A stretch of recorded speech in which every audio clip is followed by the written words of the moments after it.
And for me, that journey took a real serious turn in the year 2003. Back in 2003, I spent half a year teaching in Singapore, Asia. And I was teaching in a school where we attracted some of the poorest children, poorest young people from around Asia. And I was spending a lot of time with these young people such as yourself.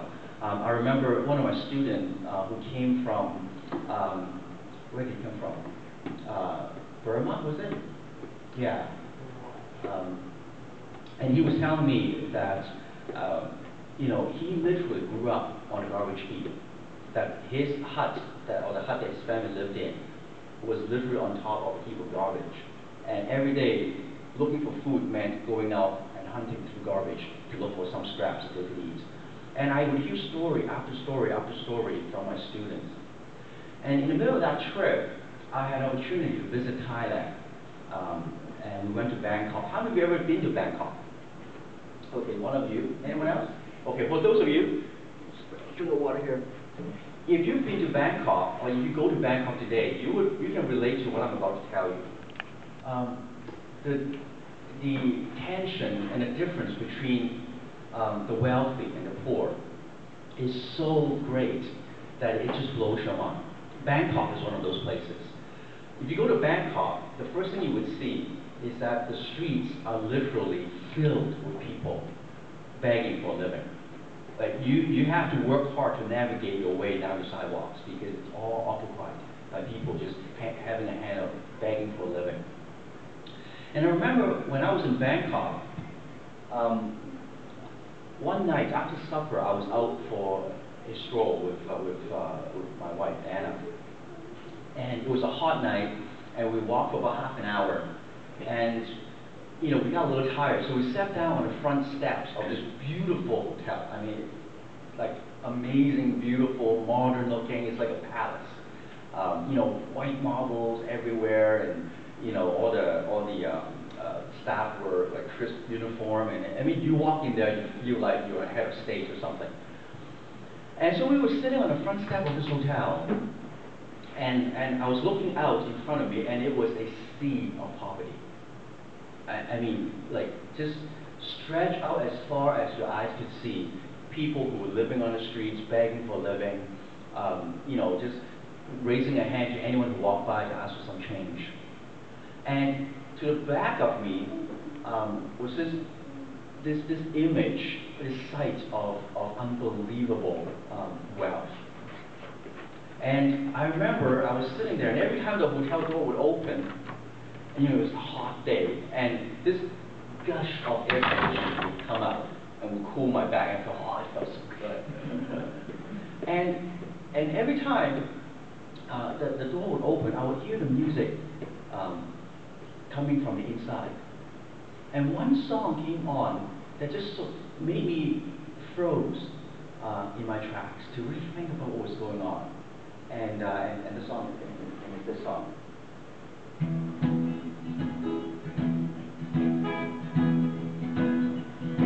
I see trees of green, red roses too. I see them blue for me and you. Oh, and I say to myself,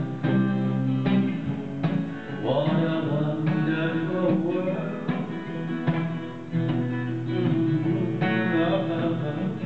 I see skies so blue. Oh, I see clouds of white, bright blessed day and a dark sacred night. And I say to myself, what a wonderful world.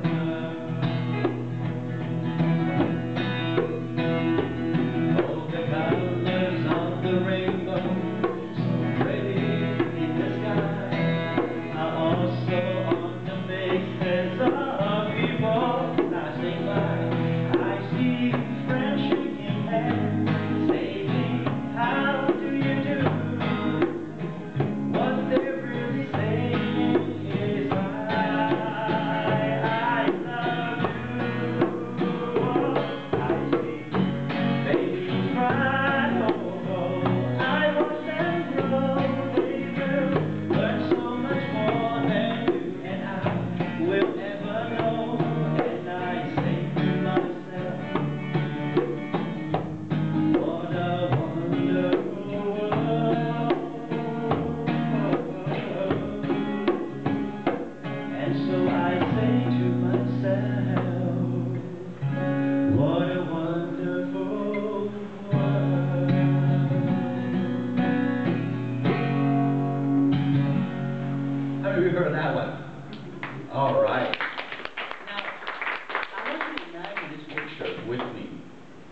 sitting on the front steps of this gorgeous hotel that cost for millions and millions of dollars to build. The song coming out, what a wonderful world, and I say to myself, what a wonderful world. I looked out, and it was a sea of utter and absolute hopeless poverty. And I was sitting there, and the question that rang in my mind as I listened to the song was, is this really that wonderful world? I wonder what the people think when they hear that song. It may be a wonderful world to the people paying $500 a night, living in that hotel and enjoying the best of foods and all of the modern comforts that money has to offer.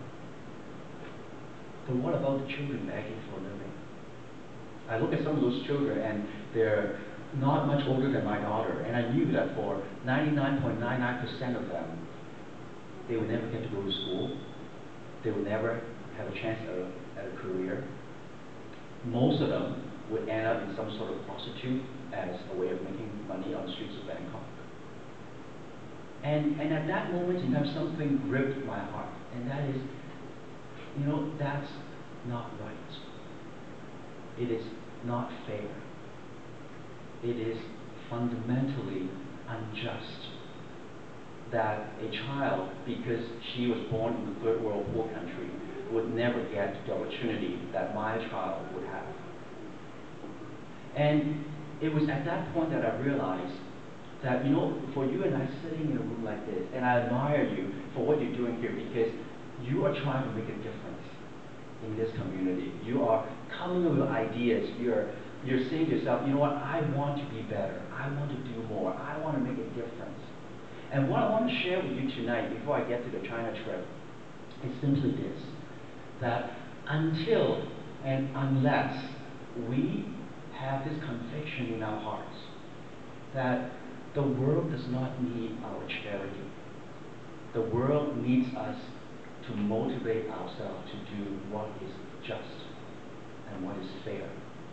Until we really believe that, anything that we do would simply be a token form of charity. It's like dropping a coin in someone's open hand just because you feel sorry for him.